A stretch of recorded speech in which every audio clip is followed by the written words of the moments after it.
So I think I made it through the interphase, and it is now 1757. Try to explain what happened. First, all the troops had to pull back to fortresses for the winter, at least the major forces. They got some minor forces that remained in place. I'm not sure how wise that is. I'm not really sure how much value they provide there. Supply is important, but the net seemed like way too intensive for what was needed for the game. And money is short, especially for the Austrians, because they didn't just get to rape Saxony. So that was kind of the first thing I did, was pulling back, and the next thing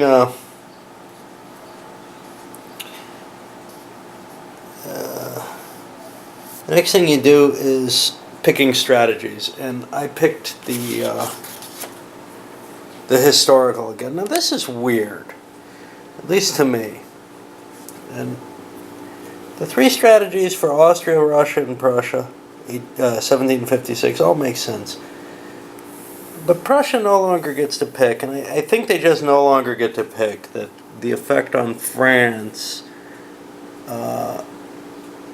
is off the initial Prussian pick, and such not. I don't know how much these change anyway, except for the decision on Hanover versus Prussia for France and for Britain.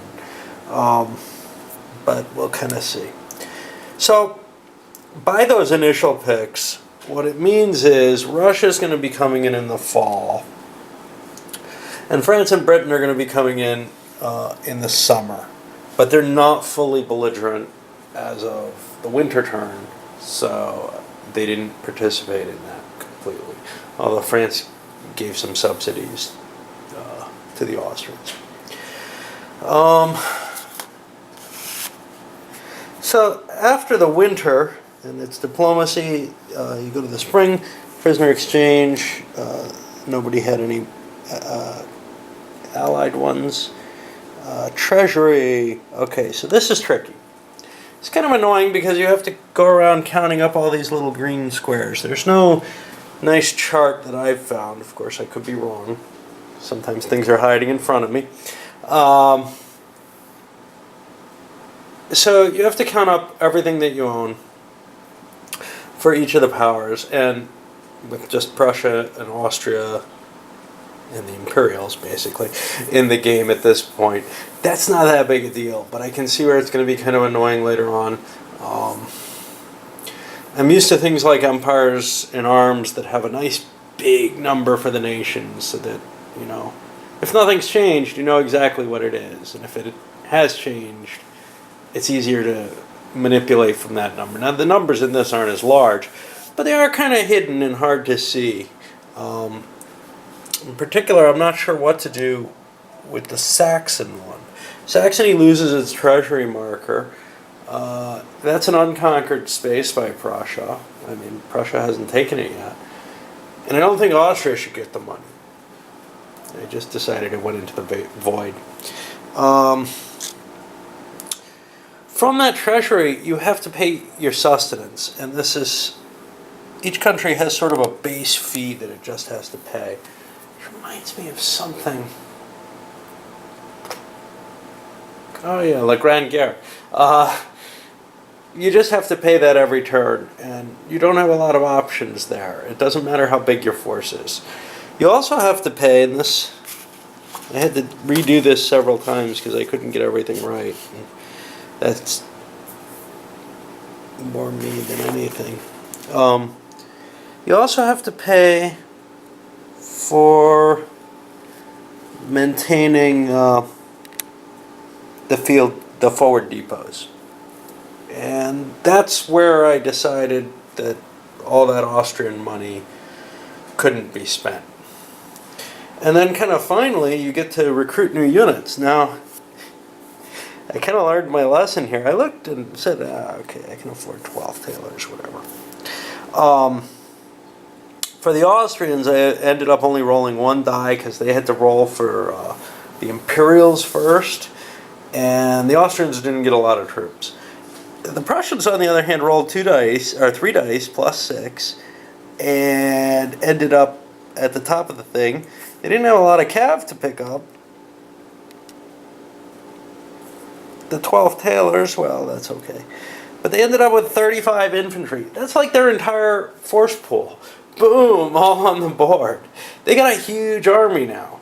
I don't know what that's going to mean. They don't have to pay to maintain a huge army, so it's not that bad a thing. And then you get to try to replace leaders, and you can throw a couple, well, you roll on the new leaders table, and you get different options, which could be adding leaders or replacing them. Both sides got replaced leaders, which meant they dumped sort of their worst leaders. Oddly enough, Schwerin was what the Prussian player decided was one of his worst. Basically get rid of a high-ranking guy who's not as good as some of the lower-ranking guys. But it's kind of funny because Schwerin is something of a national hero in Prussia, at least, and later Germany. Okay, now from there we're going to head into the summer, which works very much like the fall did. In fact, more like the fall than the fall did, because I'll get it right. But the one difference is we're going to see a couple new leaders show up on the map, and these are our highest ranking Austrian leaders, which Brown is a better general than Charles, and it's kind of going to hurt the Austrians some more. Alright, and we're off. So the Prussians open things up here in the summer of 57. They play Winterfeld's Agents. This card allows the Prussians, well, first it does two things. One is it forced the Austrians to play with 4 other cards face up in their hand, which made it seem like a good card to play at the beginning of the turn. It also gave the Prussians 2 activations, and they used them for Frederick to first march down onto Prague. And I left a light unit in garrison because the light unit would be easy to move back. I can just pick that off the map and bring it here if that garrison doesn't become necessary anymore. That's tracing my supply line back up to Pirna, which in turn has traced back to Dresden. Beyond that, what do we got? Well, Charles fled from battle. He didn't want to fight. And the siege started, and it didn't go very far. But, yeah, that... So then Henry marches off to do the same thing over here at Eger. And that's undefended. The problem was I didn't have enough supply actions for the Prussians to maintain 2 sieges. If I had thought a little bit more carefully, I could have done that at the beginning before I played my card. I wasn't absolutely positive I wanted to go with 2 sieges, though, or that I'd get a chance to. I thought I'd probably get a battle at Prague. So I didn't want to waste the card if I didn't have the advantage. But as it turned out, it was probably a bad idea not to spend a card. Seeing an interesting interplay of the maneuver in this game. So, wanting to get Frederick away from Prague. Charles isn't strong enough. He would have defended if he could. He doesn't feel like he can do it. The supply garrison lines were too powerful to really disrupt easily, say by using the Kainerkrieg points over here. I looked, one of my cards was very good, the Kreutz, but Luden, who's good at this, is unfortunately still in the force pool. So, I decided to move Dawn. And this was probably a dumb move, there's no question, to go cope with this issue by trying to cut the supply lines so that I could use the Kleinerkrieg to try to disrupt the supply further. And I had to spend a big card to do that, which is okay. And I moved him out of Glotz forward, moved into whatever, Lietmeritz, and Friedrich intercepts. And at this point, Don knows he's going to lose if this fight happens, so he withdraws. So basically nothing happened, but he did pull Friedrich off of the siege. Now, I don't know how big an advantage that is when we come to the siege table. There's still enough forces to continue the siege, and there's no real benefit to having a lot more. But that might open things up to, say, a multi-pronged attack or something. We'll see. I'm still kind of learning the system here in terms of how to utilize the movement in the combat system. It's very interesting, actually. Well, on to the second round here. I got to see what the French and English engagements are going to be like, or at least what it feels like. The French marched forward. They've got an attack commitment where they have to actually do something to the Prussians, which is odd because they picked the attack Hanover option. That's kind of disturbing to me. It's possible that, like, Prussia could no longer be there. I guess if they wipe the Prussians out of there, they're forced to not fight the British or something. I don't know. I'm a little disturbed by that and may end up tweaking that, because I think if they do knock all the Prussian territory out, they should be allowed to actually attack Hanover. But anyway, they moved forward, and the Brits used livre astray,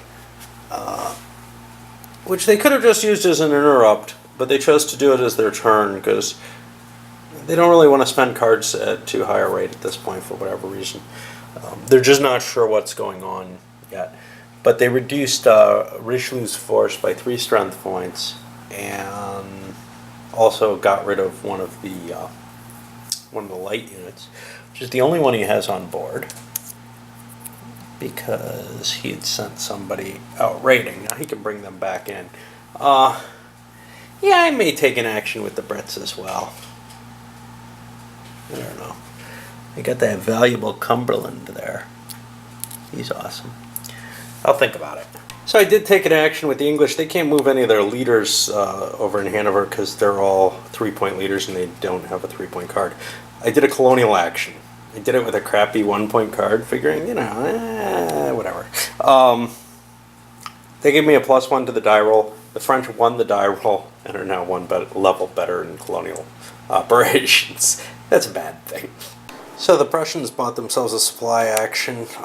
They also, they won the Siege of Eger and got a +1 on Prague. It's looking like they may have to expend additional supply to get additional rolls on Prague. There's still a lot of the year left, so I don't know about that.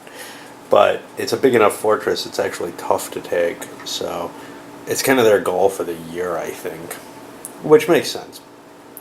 The other thing is, there's no modifier over in the border region now for their actual action. The Prussians played the Green Kleist,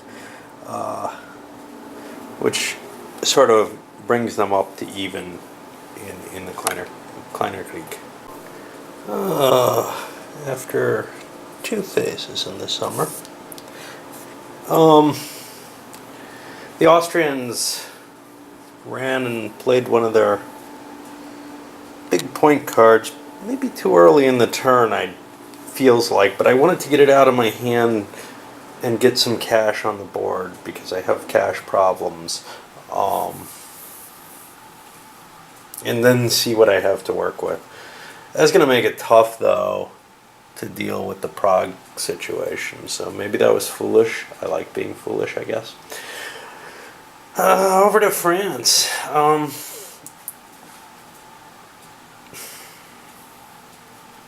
That should actually be here.